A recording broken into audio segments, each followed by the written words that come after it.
We are live. Are we? Let's see. That's up and running. I think we're live.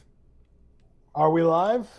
I think we're live. We're getting a little digital feedback, but are the aliens out there? Hello, folks.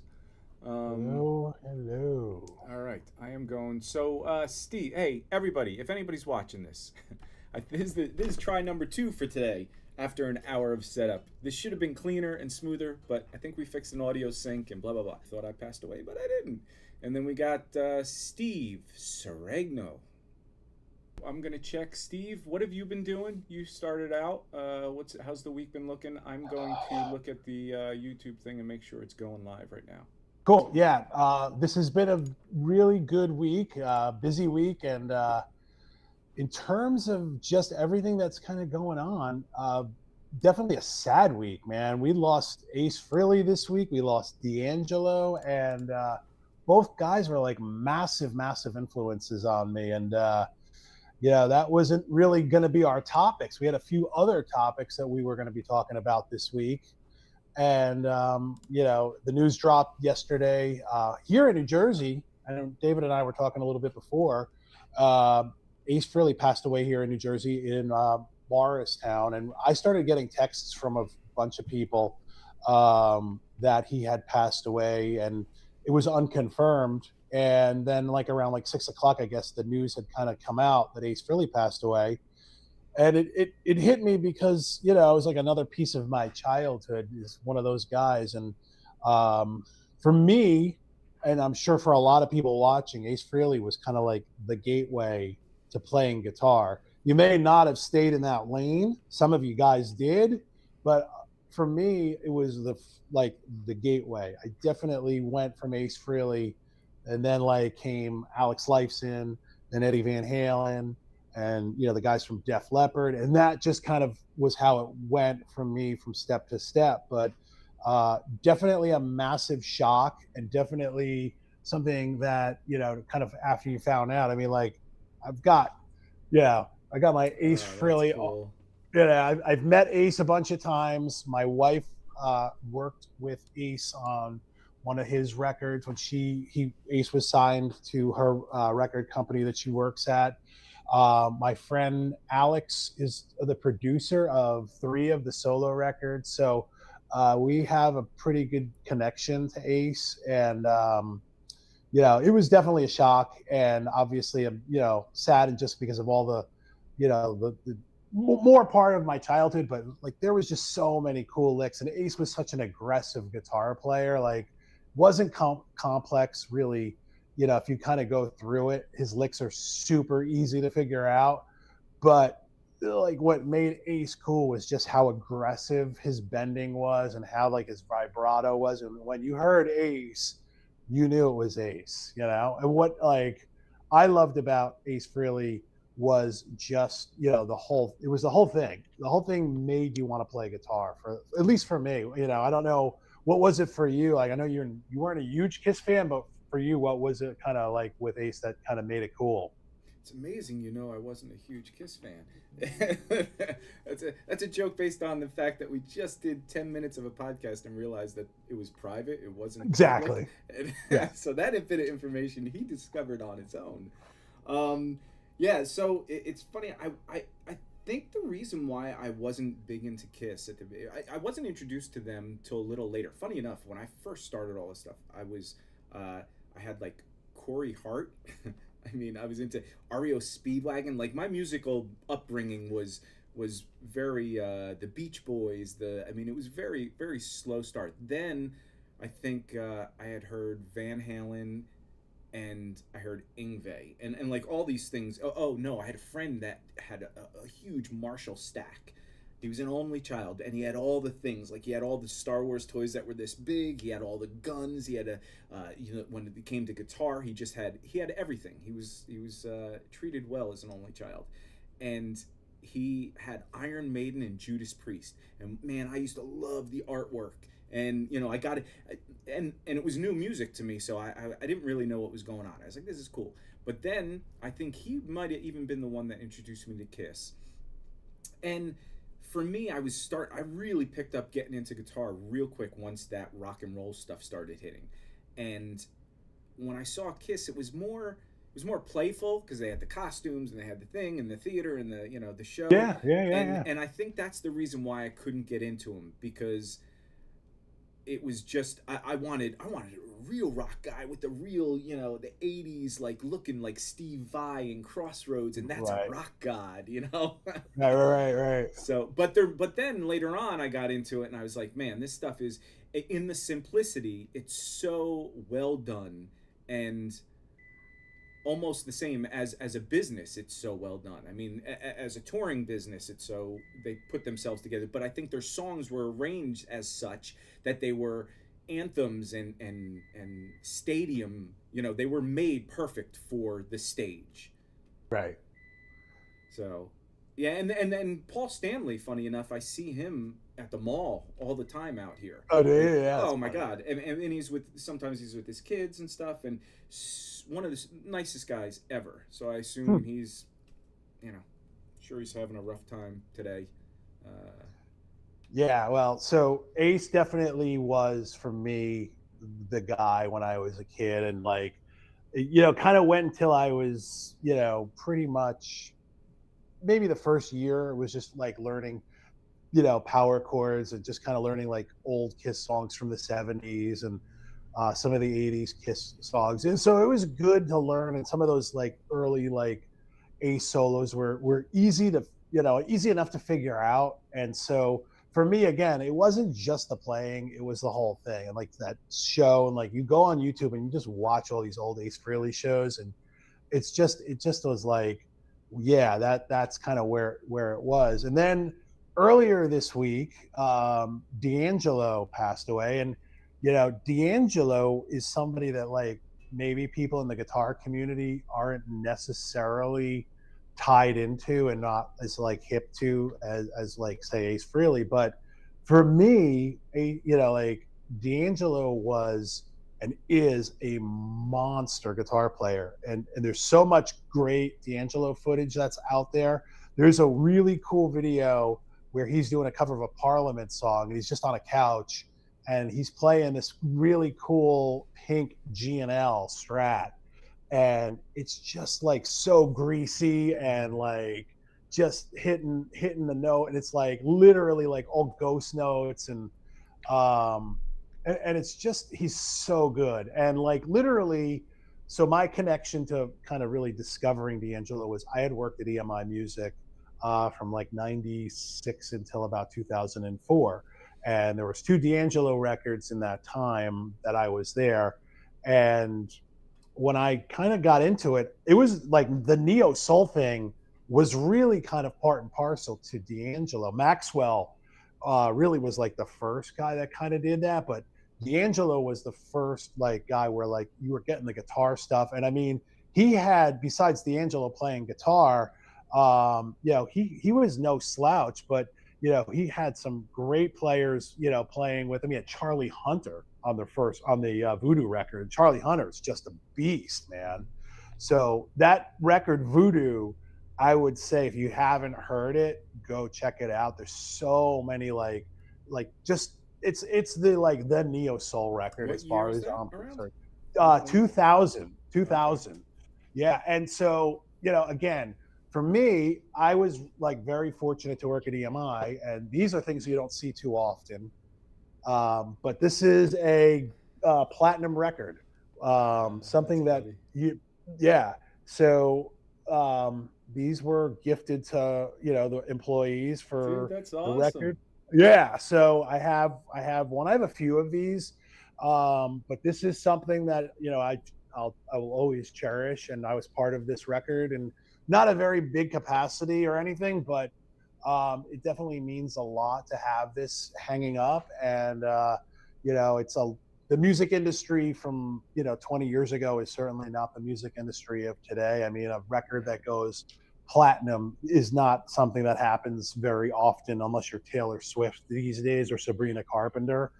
But back then, records were going platinum pretty regularly and pretty quickly. So it was a fun time to be in the music industry and to kind of grow up in it. I was in my 20s at that point, but D'Angelo definitely is somebody that I would suggest, like, if you're looking to kind of discover something a little bit different, especially now that he's passed. It's kind of sucks that people will probably find out about him, but I would say just, Google, there's a really killer live record that or live show that he did in 2014.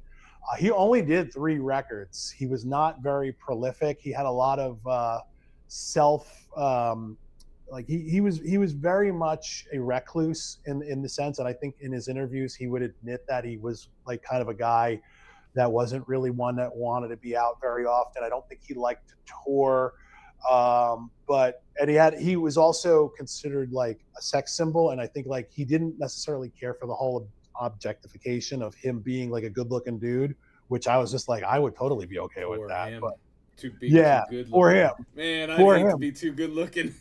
Yeah, but it was something that he struggled with, and there's only really 3 records out of it, Right. but the 3 records are like, if you're looking to discover something and go down like that, like R&B kind of like, soul, neo soul, really good guitar playing, great singing. His voice to me always reminded me of Al Green. I'm very passionate about this guy because he really was super talented, and it's one of those ones that like hits me, like very, very hard. So I would say, that was kind of somebody, like, I know you weren't super familiar with him, but that was something when it happened, I was just like, oh man, this was a real drag. And, unfortunately, he pancreatic cancer, man. That's one of those ones where it's, you find out and it's a little too late, unfortunately, when you have pancreatic cancer.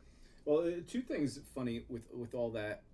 One is the record release stuff, and remind me to mention that. But the other thing is that we're just in this phase. We're at our age. We're coming along in our own right, and we're getting to that point where, man, it's going to be every month that we see our heroes going. It's going to be. I mean, it started a little while back, but I mean, think of all the actors and musicians that are all in that age range, that it just starts. And the thing was, in our years, in the 80s and 90s, there were so many people coming out one after another. I mean, again, remember that role in the 80s where band after band after band, new bands, there was I just saw the other day, was it Brittany Fox or something? There was a band, a rock band. I totally forgot about those guys.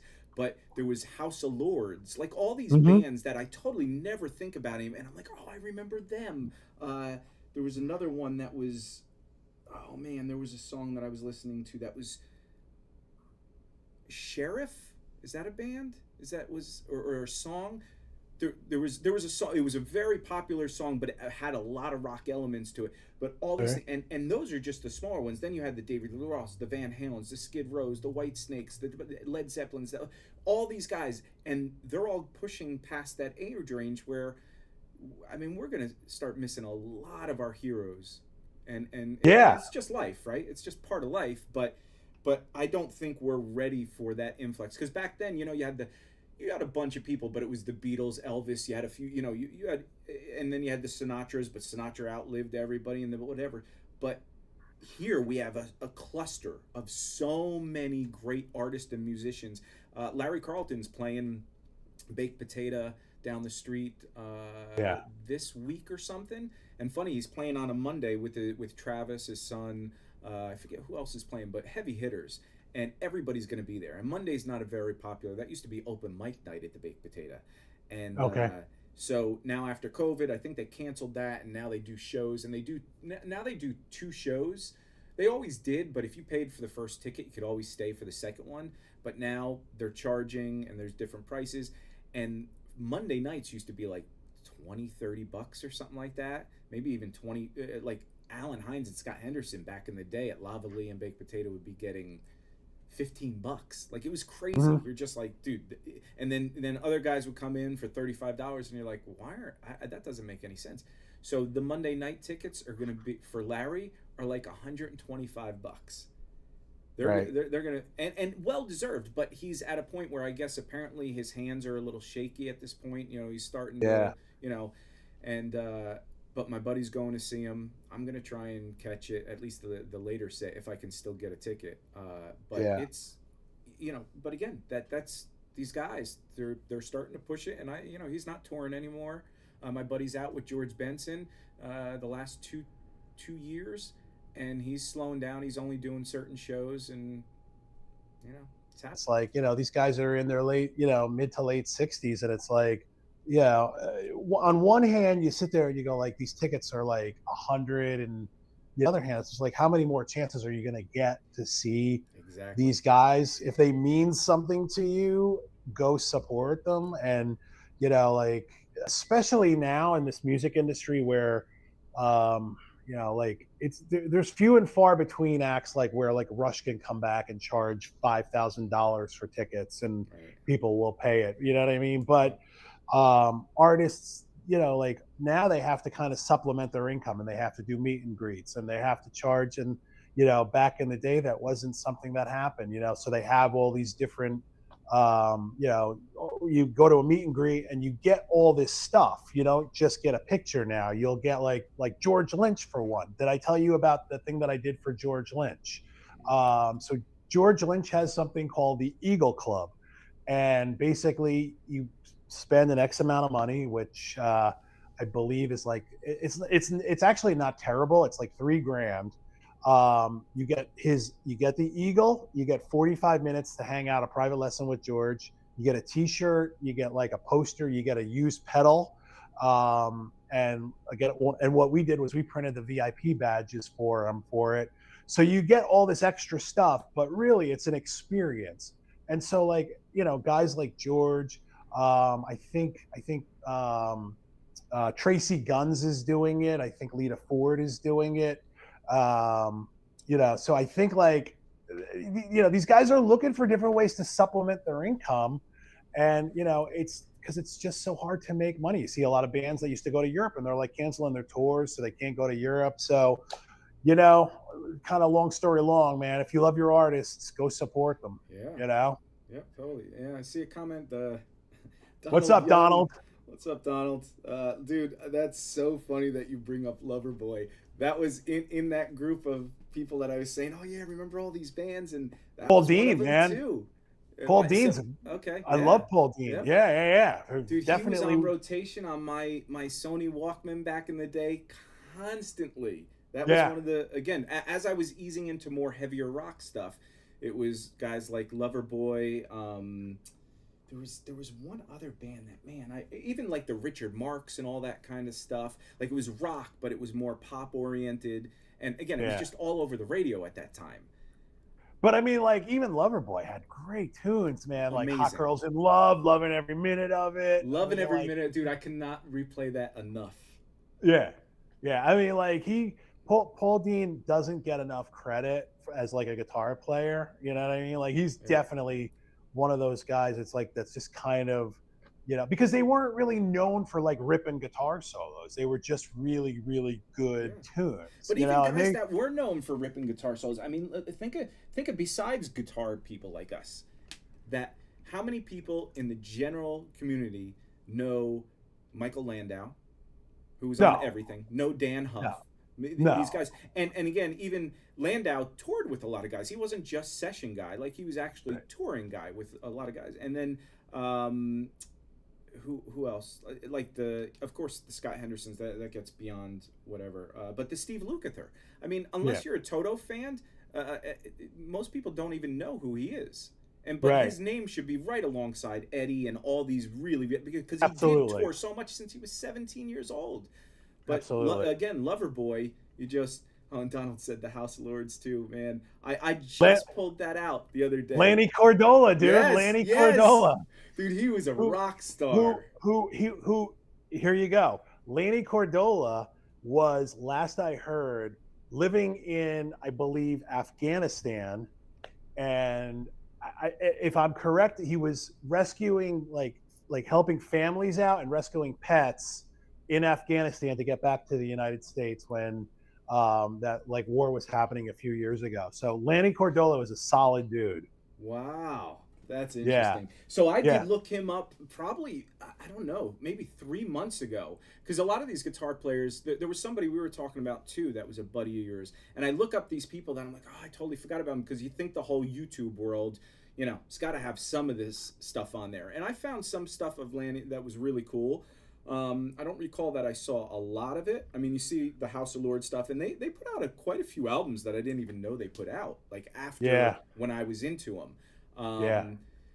But there was that Chris Amelar guy. I don't know if we talked about him on the last podcast, but smoking teacher, and but all these guys, some people just kind of drift off, and you're like, where are they? There was a guy in GIT that you turned me on to because you gave me a handout of his, and I've asked people. I think I even asked Alan Hines and a few people at GIT, like, where did this guy go? And I think which guy was it? Morioka. Morioka. Dude, you can't. He's wiped off the face of the earth. You can't find anything on I YouTube. know. That guy is so insane. I have a cassette, and I gotta like transcribe. Oh, I gotta get that cassette. I don't have that. Dude. Morioka was insane, man. He was just so insanely good.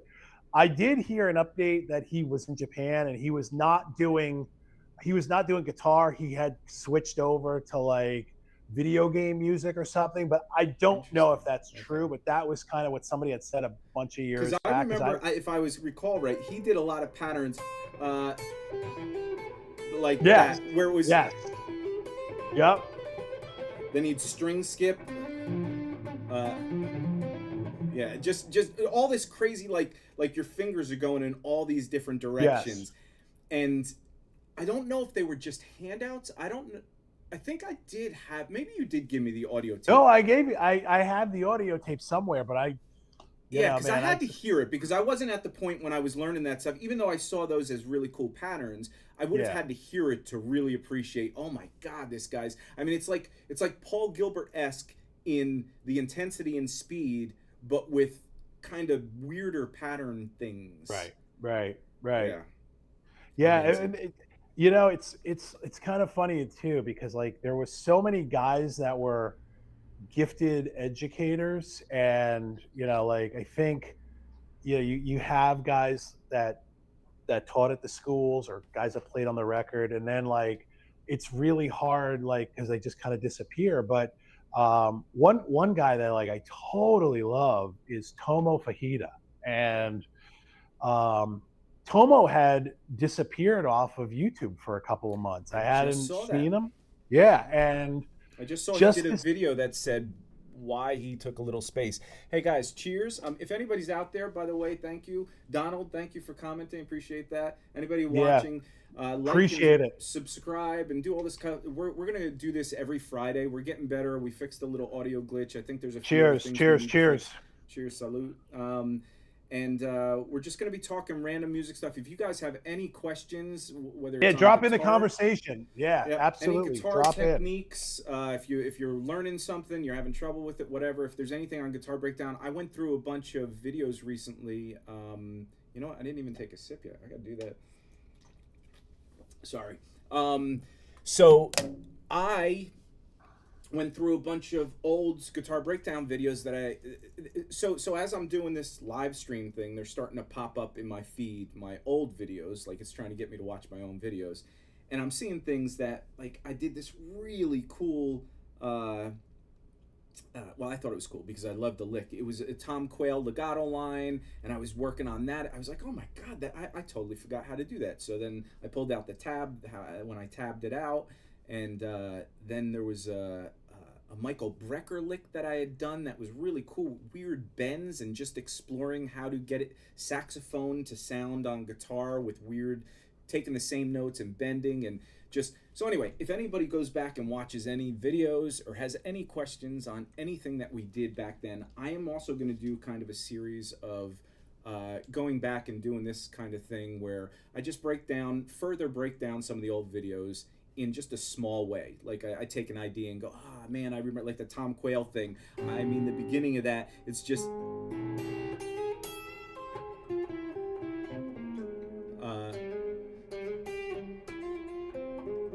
but it's really, he does it really quick, and I haven't played all day, so.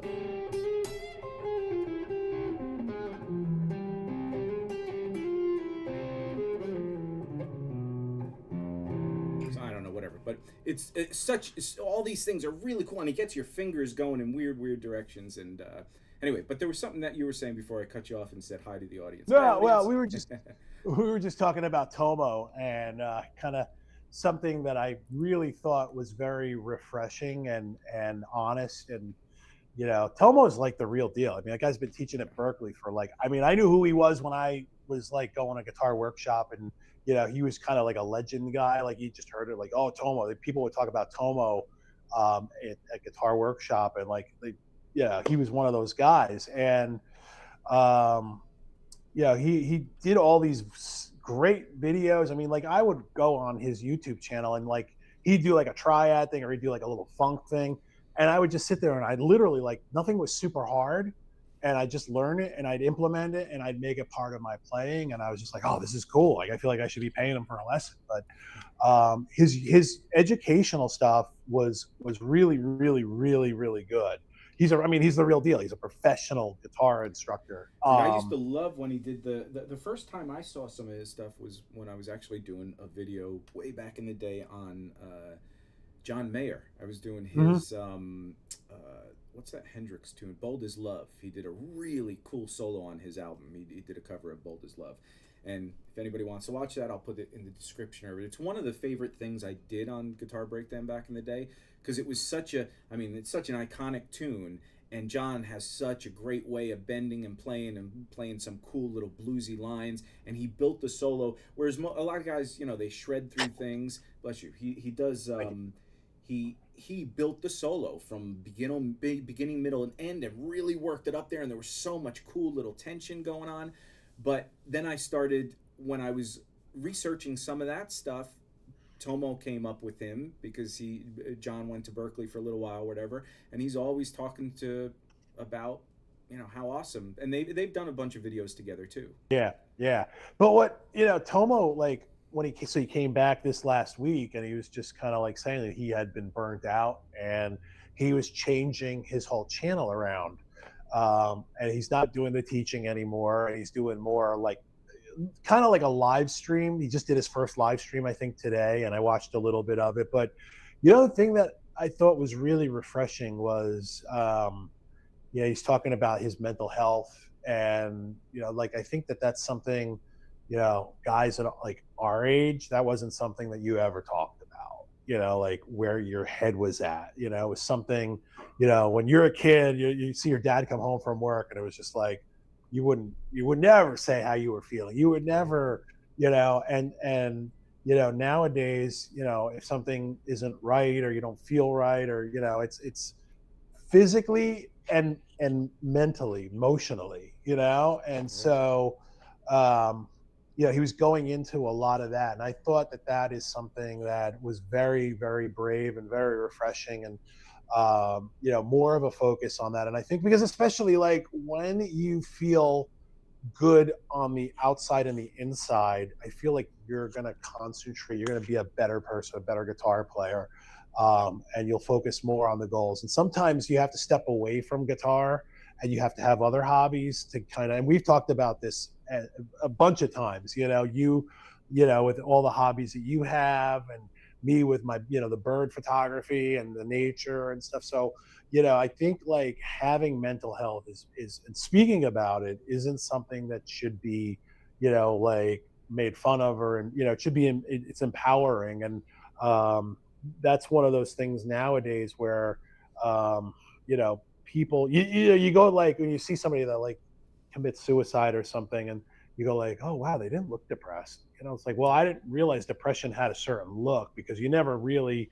think about that. So like, I watched that video, and I came across so much respect, more respect for him.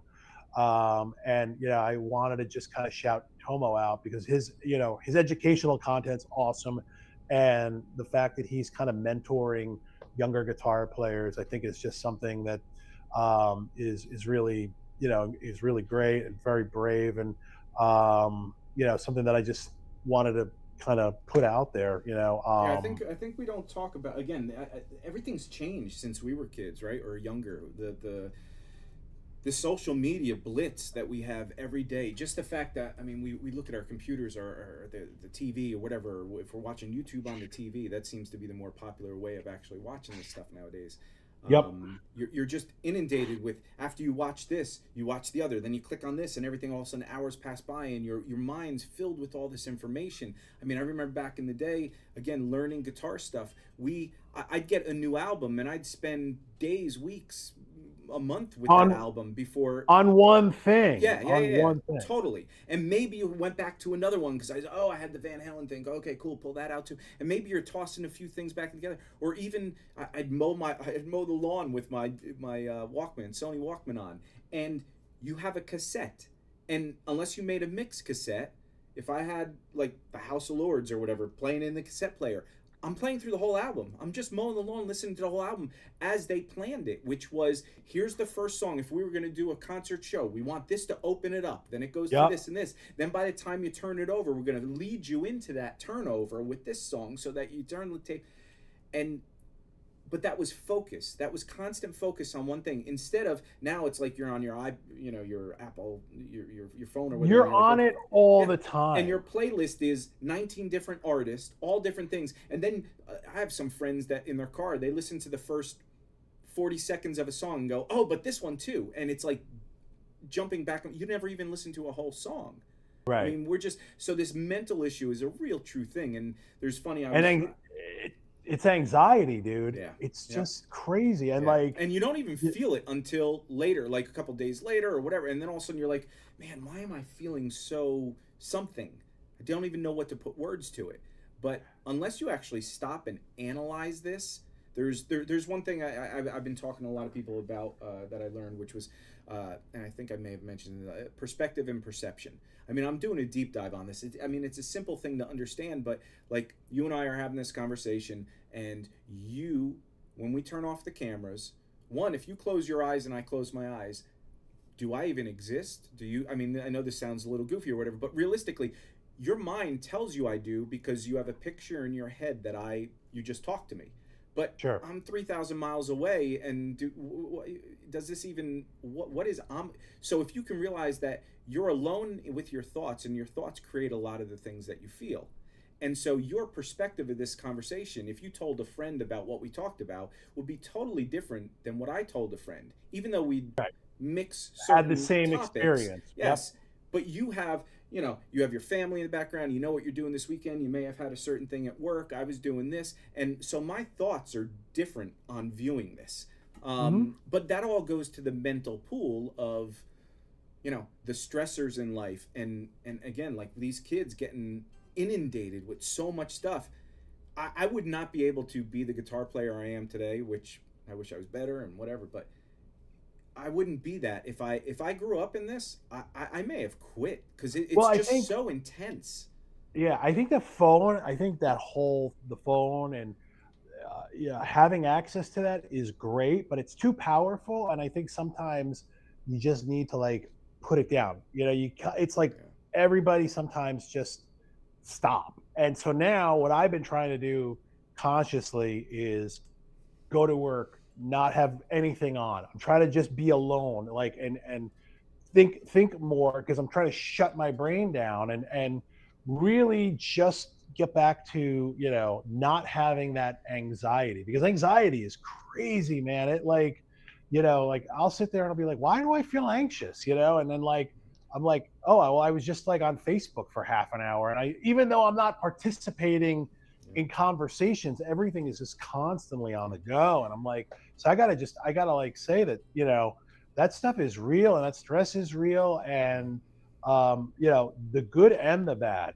because I think like the great thing about social media is that you could connect with people. We're here, we're broadcasting, and, we're building a little group here. And, but the bad thing about it is just kind of like what goes on in the world. It like gives you a voice, but then it gives you a voice. You know what I mean? Like, well, and also we're limited on time, right? Our lives are, again, we see Ace Frehley, we see all these people and everything, and we only have so much time. So where are we going to give our time to? And like, just between the hobbies that we have, the music, the learning, this and that and everything. I mean, I went down, I started getting anxiety just the other day because I have all these pedals that I haven't used forever. And they're pedals I love. I have that Eventide H90. And I'm kind of more of a Strymon guy. I got some other delays and reverbs, and I don't go for all the wild, crazy stuff or whatever. But I've been watching some people use this and do some really cool kind of musical scores with using different sound effects and using some just kind of out there things. And I'm like, well, that's kind of cool to layer behind, and I've never really experimented with that. So I plugged it in yesterday, and I was like, oh, do I go straight through to my amp or do I go through the effects loop? And so I went through my effects loop, but the H90 is a little squirrely because the levels are a little, you really have to play with them, and you really have to, and there's so much. It really is. I mean, it's two H9s, but not only that, there's so many things that you can do, whether running in parallel or series, or you could have, you could throw in another pedal through the back, almost like another effects loop into the pedal instead of into the effects loop. And now you can put that in front of effect one, on top of effect, in parallel series, like all this stuff. And my mind starts getting blown, and I'm like, wait a second, okay, there's too much. And then I go down the route, and then I just see, I was looking up some information on how to use it, and it came out 2 years ago, so a lot of it's older information. People, that ADD, they move on, right? Oh, the next bright thing. And I've been out of the buying the pedal market for a long time now. But I was heavy into it, and it seems like everybody's still doing that same path where they're chasing down the latest, greatest. And I see Wampler just put out a new compressor, and everybody, it dropped today. Everybody, they hinted yesterday, and then everybody's doing the promo video, and it sounds great, and it's awesome. But do I have a compressor, and it may be, but back in the day, I'd be like, oh, dude, I got to get that. And that's part of that anxiety too. It's FOMO. Dude, it's FOMO. Oh, totally. I mean, FOMO is totally an anxiety, and like I've bought in on it, and oh, dude, I can't tell you. Like, I'm sure, like, I know for a fact that I've bought in pedals like the day it comes out. And it's like intentional. That's what these guys want you to do. And or they'll be like, yeah, we're only going to release 500 of these pedals, and then they're gone. You know what I mean? That's another thing they do. So it's funny because so Donald, thank you so much for commenting. You're like my best friend right now, because not only are you staying with us and watching this. We need a little bit of an audience because eventually it'll pick up. But we appreciate this beyond what you think. But you brought up Loverboy, House of Lords. You brought up Styx, which we didn't even talk. That was another one of those things back in the day. It wasn't real heavy rock, but I was listening to so much of that. And now you're talking about your EVH Boss. I think that was what was on my pedal board just 2 days ago, and I was using it for a while. Love this pedal, and again, the options. I haven't done the wet dry wet thing yet. It's just, again, that overwhelms me because I'm like, I got to put 3 amps out there and all that. Love the way that sounds, but even as a mono pedal, it's amazing. So that's why I took that off and I threw the Eventide on there. I was going to throw my Strymon Timeline and Mobius on there. Mobius is another one which it's got a lot of effects and those weird things, and I don't tend to use it. But that Boss, the EVH, there's one setting on there that is just absolutely insane. I know I have to lower the mix because it really trails off a little too much, and it gets a little, especially when you're doing fast picking stuff, but it's great for that rhythm. But again, that's why do I have a Boss SDE 3000, an Eventide, and all these pedals? I think that was, I don't know, whatever that was, $500. The Eventide's like $1,000 pedal. I got Streamline. I mean, thousands and thousands of dollars these people have. When you see those pedal builds on that pedal show, I'm just blown away by, I mean, $10,000 in pedals you're stomping on. Yep. Crazy. Yeah, and it's so funny because, like when I was gigging on a regular basis, I was literally going like through like a Marshall JCM 800. That was my amp, and then I had I used a wah. I had a wah in the front. I had a Boss OD1, I believe, the yellow pedal. and then I had a Boss DD3, Right. and that was my rig. Yeah. That was it. I still have the same Boss DD3. I love that pedal. That's awesome. The delay pedal. That's my favorite delay Yeah. pedal. Although the Halo is like, Dude, I think that's the one that I'm crazy kind of, because that's one thing. So I even have, so I pulled out my Echo Rec too. I have an Echo Rec, and that's do I have it down here? No, it's over there. But that adds a different flavor and something, the Binson Echo Rec or whatever, that you really can't get in a lot of these things. So Yeah. but the Andy Timmons is one of those too. It has a certain delay that people have tried to match and do certain things, and they just can't seem to. It gets close, but it's just not it. And it's so lush and beautiful. Yeah, the FOMO with all of that stuff is totally real. Oh yeah. And like, you know, I waited the FOMO out on the Andy on the Halo pedal. I like literally was just like, all right, I'm gonna wait like 3 months until it kind of dies down, and if I still want it, then I'll go get it. Right. And then I went, but I've been pretty good with like, really, like I haven't done any impulse purchases this year.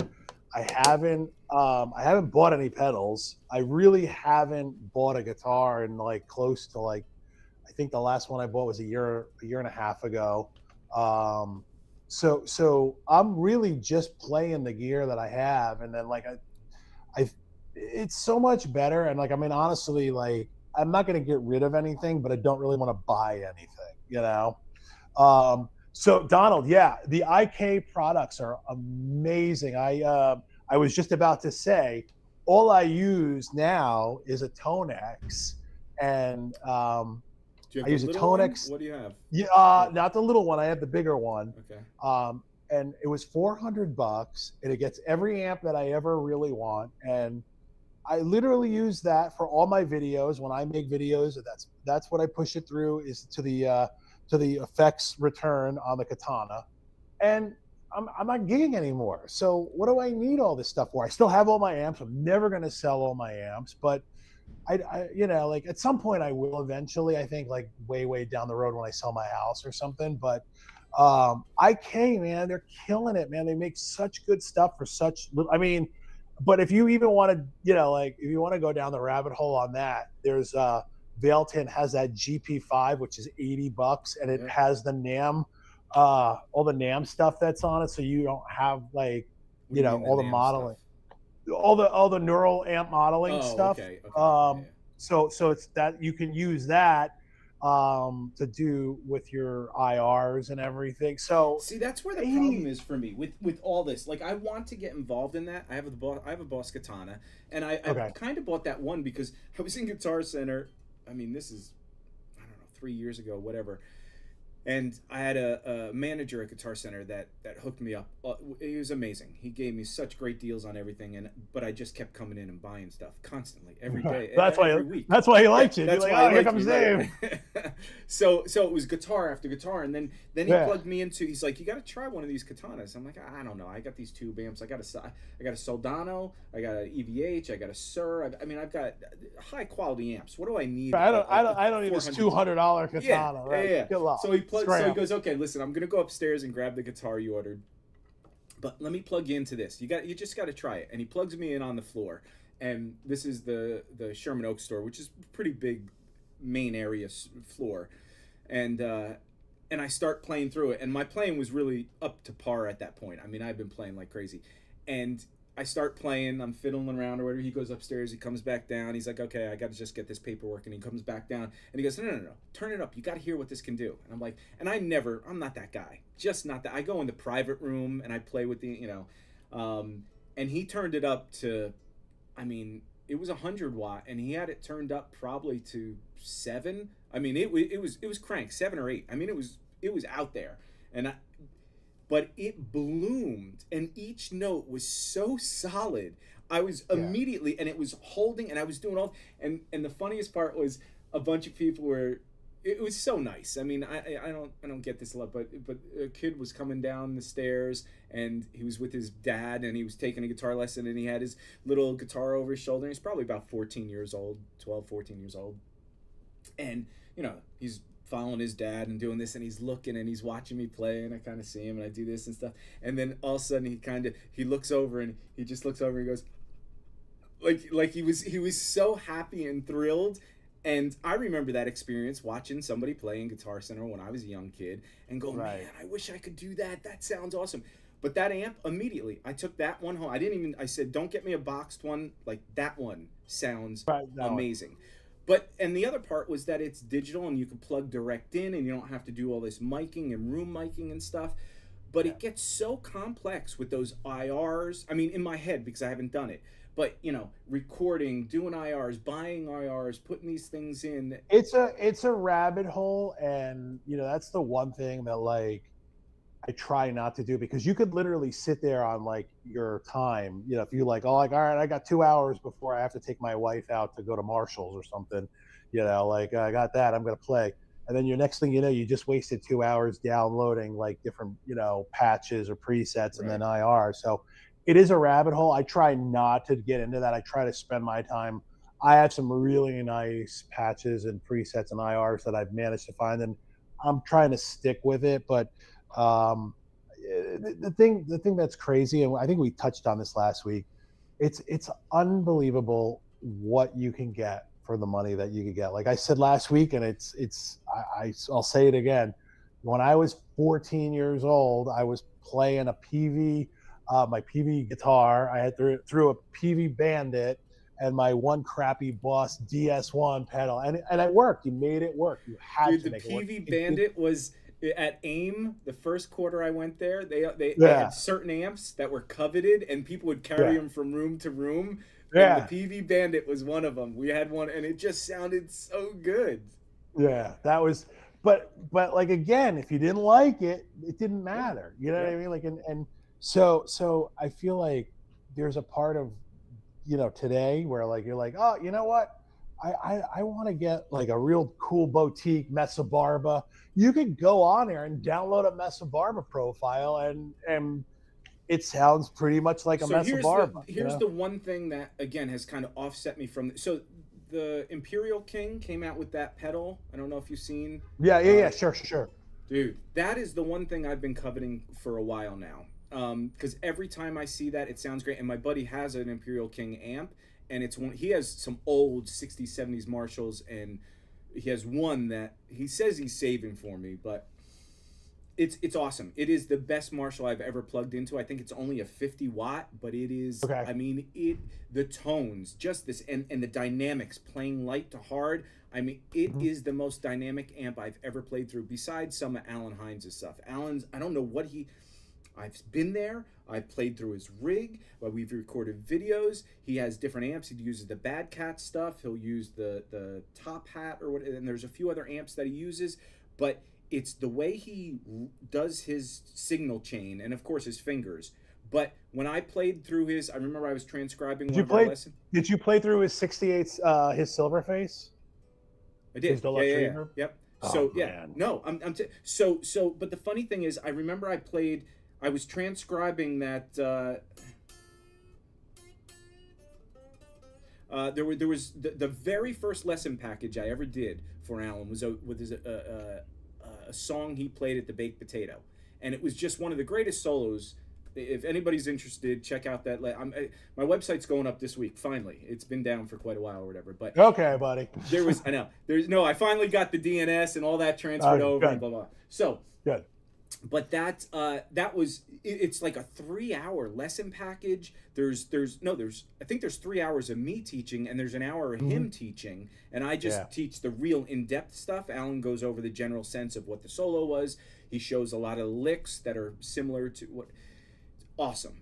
But your lesson packages were always awesome, dude. I appreciate that, dude. I mean, like, and I'm not just saying that because I'm your buddy and you gave them to me for free. Yeah. I should have charged you. But the funny thing was, I was so in the Alan Hines world at that point that I literally, and I tried to set up my pedals similar or whatever, but never could get his. When I played through his rig when I was recording the second video, and I played some of those licks, dude, it sounded exactly. I was like, not because I was that good or anything. It was just that he literally has this tone that is so touch sensitive and so easy to play. It's compressed, but not compressed to the point where you're like, I was gonna oh, this say is too compressed. when you're playing his rig, is it a little dark? Does it sound dark like it sounds like when you hear it? No, it sounds exactly how you would want your guitar to sound. Like you hear enough of the wood and the guitar, but then you're hearing but again those notes, the dynamic, like you could hit. It's like compressed but dark, but it's so good, man. Yeah, it's beautiful. It is honestly the best tone. But like I said, my buddy's got that tone, the Tone King. Is that what I was saying? Yeah. He's got that amp, and so this pedal, I'm so interested in, especially because it goes direct. And my whole thing is, you know what, I want something simple. And I saw somebody today doing a video where it may have been Sean Tubbs or something that was doing basically that compression pedal into the Tone King, right into the board, and that's he wasn't using an amp or anything, and it sounded beautiful. It sounded amazing, dude. Yeah, I think it might have been Sean Tubbs. He just did a demo on the new Fenders the other day, and okay. I mean that guy can make a Hello Kitty guitar sound great, though. Dude. You know what I mean? Like he's just a monster player. Hey, real quick, so Donald, so the Tony, the Boss Katana, the Katana Go, dude, that was my thing. I didn't play anything for about 6 months except for that, because I was just lazy. I didn't want to plug through these amps, and I was just sitting on my couch. It was easy to just plug, especially with this kind of insert where, you know, it's on the side, so you just put the thing and bend the thing bends, and you can see the screen right there. Sometimes when you have to put it down here, it gets a little floppy, and I've heard especially V1s of those were breaking a little bit. So I'd use this kind of guitar, sit on the couch, and man, that thing has such, again, it's just an offset of the Katana amp. Those little Katana Goes, but you have to really, I'm sure you know, Donald, you have to dive into the app. Once you start exploring with those apps and pushing and pulling things and using the two EQs against each other, so dynamic. It's so dynamic. So dynamic, dude. Yeah, no, it's just like, that's the thing. Like, I mean, you start using that stuff on a granular level. Oh my God. I mean, like, that's the thing. You got to put the time in to learn, but then like, you know, you don't have to. It's like almost kind of, once you get to that point, you know, if you're gigging, that's a different point, because then you got to have your home settings, and then you got to have your gigging settings. So, I mean, you do have that if you're, but for me, I was watching that pedal again. Here I am. So I go through this Soldano. I was playing the EVH 5150. I have a 6L6, the Black Stealth 50-watt amp. Love it. I usually play the Soldano. I actually haven't played my Sir Badger 18 in forever. I want to plug into that. I have a Diamond, which is a one-channel thing that's a really good, clean platform for pedals. And I got an amazing deal on that. One day I'll show you all this stuff or whatever. But so I jumped to the 5150 stuff, and it just gets such a great tone. But it's got this, there's something to it that, and it's Soldano-ish. It's very, very much like the Soldano. It's not as tight. And I think the EL34 one's a little tighter. And the Stealth isn't the one that everybody uses for that whole tightness. And the Soldano just has this dynamic thing that's just a little. If I didn't have the Soldano, I would have been totally happy with that EVH, and I was playing it for like 2 weeks. Then I plugged into the Soldano. I said, let me do this. I'm going to do that Eventide H90 pedal, and I did that. And the minute I did that, I go, whoa. I mean, this is why it's the Soldano. Like it's, and so even with I have a Landau Fender amp, his version of and it's one of the most beautiful reverb tanks in there, and it is a pedal platform. Is that the DeVille? The Fender DeVille. Yeah. The Landau version. So I have a Fender DeVille, another one, a generic one that was made in the U.S. back before they started making the other one, and that one's great. Yeah. But this is just unbelievable, and it's one of those things. I just plug in. I don't even put pedals. I just use the reverb, and even and so I was doing Donna Lee. I was transcribing that and getting that up to tempo or whatever.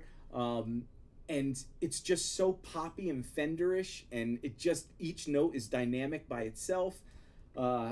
It's awesome, dude. So this, and here's the ADD swinging around again, but this, running this Eventide through the Soldano was what I realized here, Donald, going back to the Boss thing. So a lot of the presets that I like on there are the delays, right? I mean, it's a delay unit. It's got some other stuff in there, but it's really, and I love delay, but I realize I don't. I almost like reverb better than I like delay. So with this H90, I was there was a reverb and a delay in the setting, and I realized as I'm playing the fast lines, it was just muddying up. Even though the delay wasn't really loud or prominent, it just still. So I took off the delay side and just used and bumped up the reverb. That's exactly what I was looking for, because the reverb almost sounded like a delay because you have that Mm-hmm. room space, and I'm like, wait, I don't need to muddy everything up with the delay. Like, just the reverb gives me that soft room feel and what I want, other than the harsh straight tone of like an amp. Yeah. Uh, so these are things that, again, if I dive too deep into these programs and all these pedals and the IRs and all this and everything, as opposed to just plugging a pedal in and going a little reverb, if the amp's beautiful, that, dude, I'm set. Yeah, you don't want to spend too much time on that because, like, again, you go down the rabbit hole, and then all your time, you know, like I got, I got like 2 hours in the morning before I go to work, and then I got about a half hour or so at night, and so Yeah. I want to be playing as much as possible and practicing. So, the one thing I think that before we wrap up, because we're getting close to an hour, Yeah. is something that I had wanted to speak about. We spoke about this on the phone the other day, and Donald might have some opinions too. Is your philosophy about like playing and growing as a player and getting better. Um, and this was something that we spoke about, and like I work out, I go to the gym and I hit plateaus and I don't get like, I feel like I'm stuck, and then I read this thing that Schwarzenegger had said. It was like, you don't realize you're getting stronger because, you don't see the results, but you're getting stronger. And it's the same thing with practicing.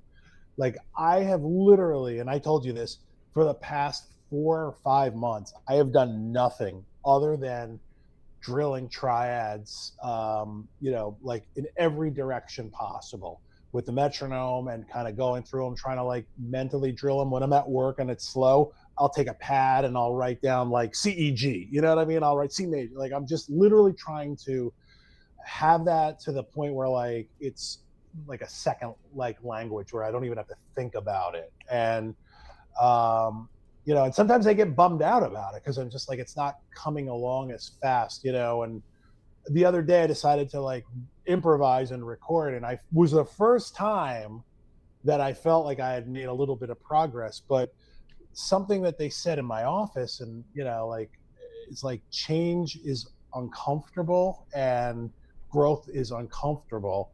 And I kind of like realized that, if you're really, really trying to become a better guitar player, not noodling, not just like kind of picking it up and, watching TV, but literally like intentful practice, you'll actually like, if you said to me like 2 years ago, like, where do you feel like you are as a guitar player? Oh, I feel like I'm a fairly advanced player. I actually feel like I'm an intermediate player. You know what I mean? Oh, for Because I sure. feel like I've taken a step back. But I think like the philosophy about it is that I feel like, it has to be uncomfortable because how else are you going to grow? And so like I'm starting to slowly see like the triad work kind of becoming more like where it's secondhand nature. And for me, it's about like when I improvise and when I'm playing, and I see like the whole fretboard better, and I'm trying to be able to recall notes better, and I want it to be natural and I want it to be more confident. But I wanted to just kind of ask you, for you, like, how do you feel, like how do you grow, like do you have that same philosophy, like what do what's your thoughts on that? I do. I have. So it's funny because, again, I think I'm this ADD thing. I'll keep saying that because it's affected me more and more lately. I remember back when I used to transcribe all that stuff with this guitar breakdown channel or whatever. I mean, I'd usually have one or two things. I think I even posted on my Facebook page. If anybody wants to check that out, go to Guitar Breakdown on Facebook or whatever. There's a link in the YouTube channel somewhere here.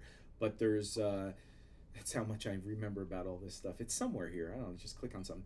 But I remember I had one picture of my couch with, I had the real book out. I had a Van Halen, maybe the OU812 M5150 tab books out. I had regular manuscript paper book that I was writing a transcription, and I think on that video I might have been doing a Sean Tubbs or a Landau or some kind of transcription. And Mm-hmm. so I had all these things going on at once. And for some reason, I learn really well with that, even though it's a little stressful at time. Because if I'm practicing something, so the other day, like I said, I was practicing a few things. Here's another sort of example of that. So I was in the Ron Thal book, right, of things. I was watching some things, and then he had a video where he was showing, I mean, this is like 10, 15-year-old video. It was some kind of magazine or something that he was doing, a 5-part series, and he was breaking down Yngwie stuff for like 12 minutes or something. Then he was breaking down Van Halen stuff. There was maybe AC/DC too. Like there were all these bands he was breaking down. But Ron does it in such a, Bumblefoot does it in such a unique way where that song, something the sun, far from the sun, Yngwie. Oh, Far Beneath the Sun. Far Beneath the Sun. Yeah. And so he was playing it with double stops where it's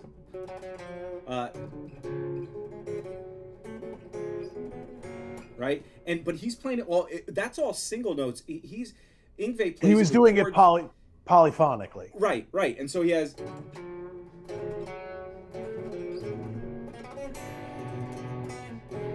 Right.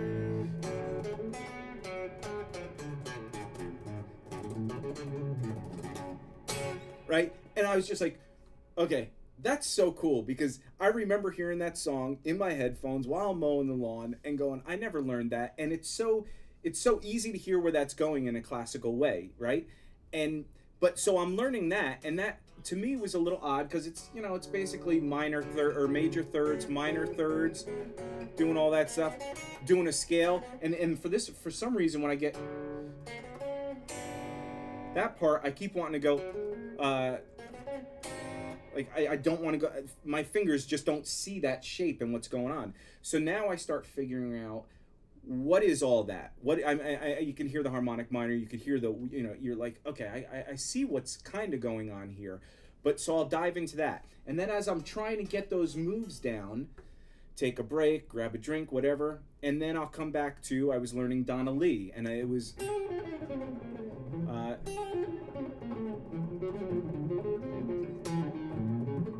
I'm getting an echo because I don't know why, but.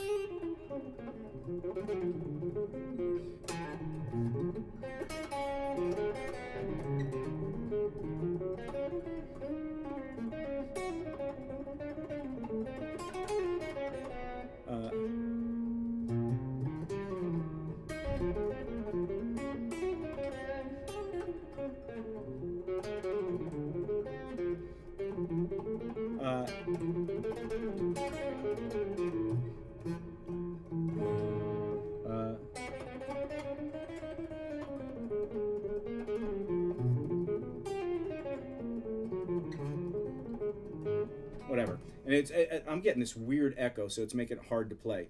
But now I remember that from years ago learning it at music school.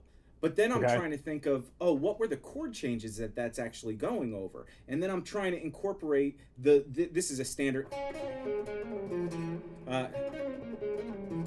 That's a typical jazzy kind of swingy kind of thing. So then I start taking that into other licks that I know and trying to give that little swing.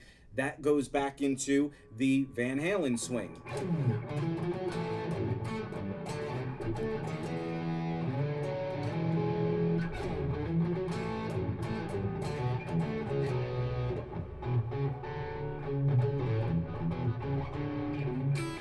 Right, but you have that little swing. So my growth goes down this path of, okay, this relates to this. That's how I start getting into all these different things.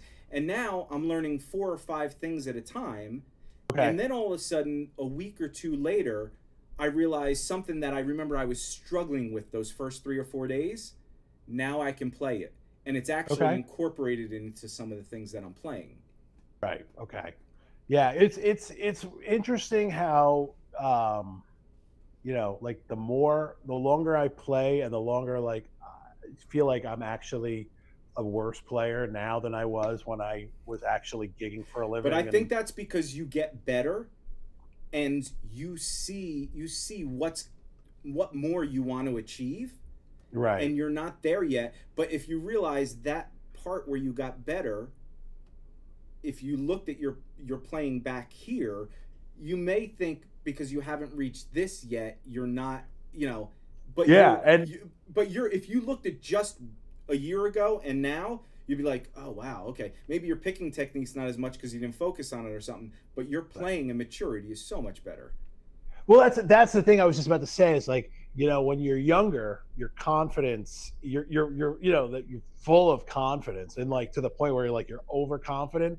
But you know, here we're gigging in New York City, we're playing places like the Limelight and like big venues, and you know, like I'm sitting there, like, and I go back and you know, like I listen to like our stuff, or I'll watch a live show or something, and I'm like, you know, like I won't cringe, but like I'm just like, man, I'm so much better now. But like I felt like back then I was probably, you know, really good, and now I feel like I'm, you know, like now I'm a lot more less confident, which is it just I guess that has more to do with just developing, um you know, but that's a Right. whole other Yeah, debate yeah, for yeah. So, well, another time. by the way, Yeah. so Donald, thank you again for all the comments. Appreciate you sticking around if you're still around. The 5150 40-watt combo, amazing. All of Eddie's stuff is absolutely insane. Yep. The 5150 stealth, I will not be selling. I'm selling a bunch of stuff here, some guitars, some amps, whatever. If anybody's interested, let me know. But but yeah, the EVH stuff is amazing. Hey, real quick, so another thing that Racer X, was it Racer? Yeah, the technical difficulties, dude. You'll get a laugh out of this. There's that part that goes, and I'm gonna take off my headphones a little so I don't get this echo. But there's the part that goes,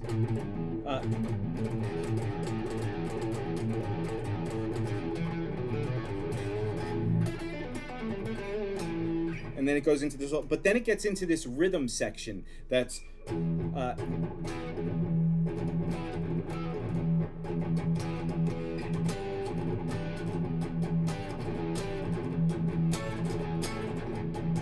Right. Right, and that rhythm is such a weird thing because it's and I can never start it out until I get it. It's like triplets to 2/8 notes to a quarter note to triplets to 4/16 notes. It's just this.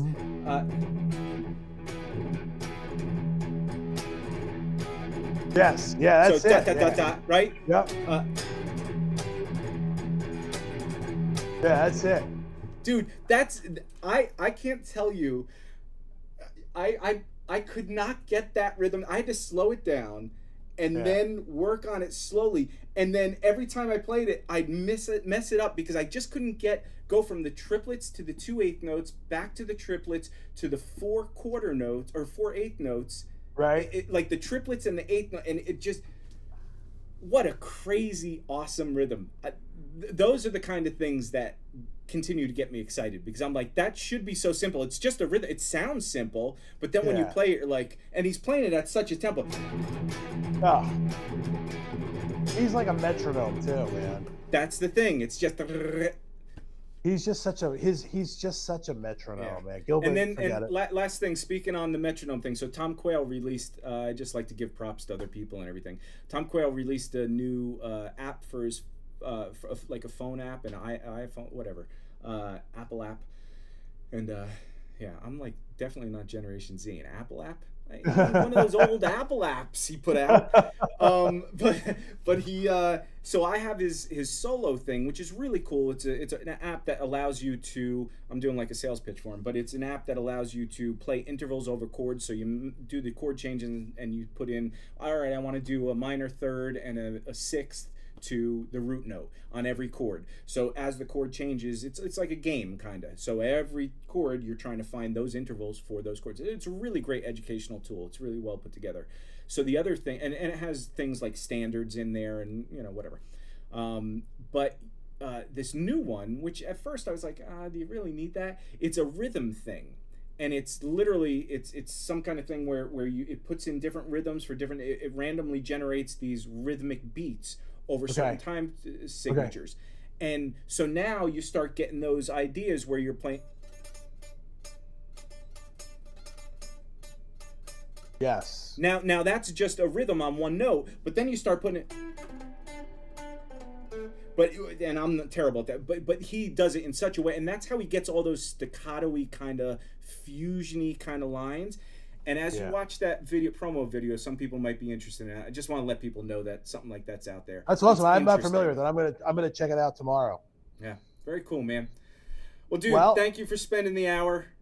Yeah, man. I just wanted to thank you guys for watching. And Donald, man, you're a rock star. Thank you for joining us. Hopefully you'll be part of the little family that we got kind of growing. And, you know, David, I appreciate you having me on again. And, you know, the only thing I would just want to say in closing is there's a really, really awesome Richie Kotzen video that he just released yesterday. And he's like in his basement with his band. And the song is called Help Me, and it's like 8 minutes long. And I'm going to go watch it again as soon as I get off. I'm like hooked on it, man. It's just so killer. Yeah, that's it. But thanks everybody for watching. And, you know, rest in peace, Ace Frehley.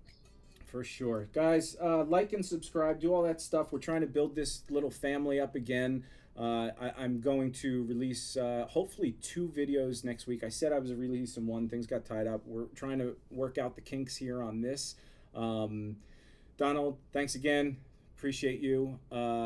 And every Friday we're going to try and do this. We're definitely going to do this every Friday. Twice a week I'm going to try and upload some lesson videos. If there's anything you guys are interested in, please write in the comments. Let us know. Send us some messages. Let us know where you're at and what you want to learn. I'm going to do some private lesson-y kind of things where it may be group lessons. So have people jump in a room and just ask questions, take lessons, whatever. Whether it's on topic or just a random thing.